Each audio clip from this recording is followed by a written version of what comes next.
The host of a major talk show in Nigeria, Your View, posted something on social media that went viral, and we thought it was important for us to discuss. She said, this thing called marriage, some women need a long-term exit plan. You've got to know when to move. No man is worth high BP. It's not easy, but possible. So the comment was inspired as a result of a very conversation that was had with somebody who was going through a hard time. And there's somebody that, the truth is that the person didn't deserve that experience. You could see the kind of sacrifices the person had made, the factors available on the person, the factors that led to this. And I think it's yourself, you know, how do you advise? How do you help this person? How do you make them still stay because they have to stay, but also have a future plan? So that brings the conversation. Do we, as women, understand somewhere that, okay, when things get hard, how do you know when to move? How do you know when to stay? How do you feel that, oh, are you still going to stick to, for better, for worse, no matter what, will you be there all through? Or at some point, you have a plan? I think that when you start to think of an exit plan is when one party has decided that this is not truly a marriage. So a marriage is a relationship between two people with the same goals, values, you know. They have put this in before them, and they're saying we're going to work together as a team. For me, it's a team. But we have heard of marriages where it seems there's only one person carrying the marriage. One person is so selfish, would not do anything for the home, would not make any sacrifices or even the barest minimum in helping that home.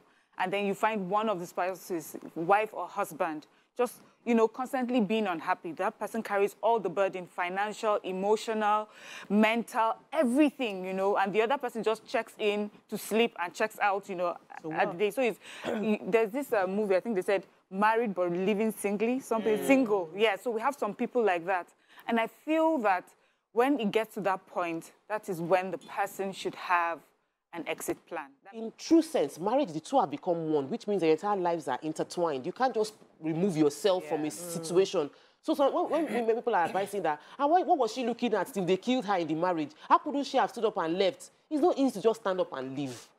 And it is important that there must be room for that conversation. However, when I was getting into marriage, the committee of mothers around me felt that it was important to give me sound advice before marriage, before I even understood what I was going to experience in the marriage, good or bad.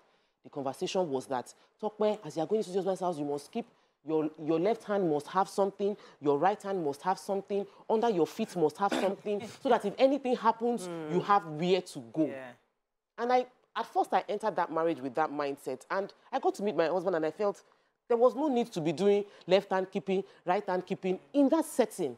Even though he had given me freedom to my own money, so I did not need to be keeping it. Yeah. He does not touch it even if he sees it, so why should I be keeping it? But they had advised me based on their own experiences, and I could have brought it into, I brought it in, and it was causing friction. And I just realized that man-made friction, I'm the one causing this friction. No? If I did, it's not them, they're not in my marriage. Yeah. So I think it's important that when we are getting advice, we should take it on the face value of, thank you for advising me, but is it relevant to my life? My situation right now. Is it relevant to my situation? So if they say have a long-term exit plan, look at your life. Do I want to exit this wonderful marriage? No. Thank you for the advice. When you are getting into marriage, I want to believe that it's best that you go wholeheartedly. It's best that you hope for the best. Some people were raised to always be ready for any situation, and so they've had experiences, they've seen their parents, they've seen their siblings, people around them and what they had experienced, and they get into marriage with that mindset of, if you come for me, I'm ready for you, guns blazing. But when you get into a marriage with somebody that you have decided to go the long haul with, somebody that you love, it's best that both parties go in wholeheartedly with their hearts. And then whatever situation comes up from that institution, you handle day to day. And also, do not go in with unnecessary expectations as if anybody is perfect. We are all human beings. Mistakes will be made. People are not perfect. Things will go wrong. You go in with the mindset of forgiveness. However it comes, I'll be able to forgive. However, There are some marriages that even after you've done all that you can, the marriage gets to a point where it becomes toxic. If you're in an abusive relationship where you are being beaten, battered, mentally, you know, emotionally, financially, you are in that sort of relationship, that is when this advice comes into play.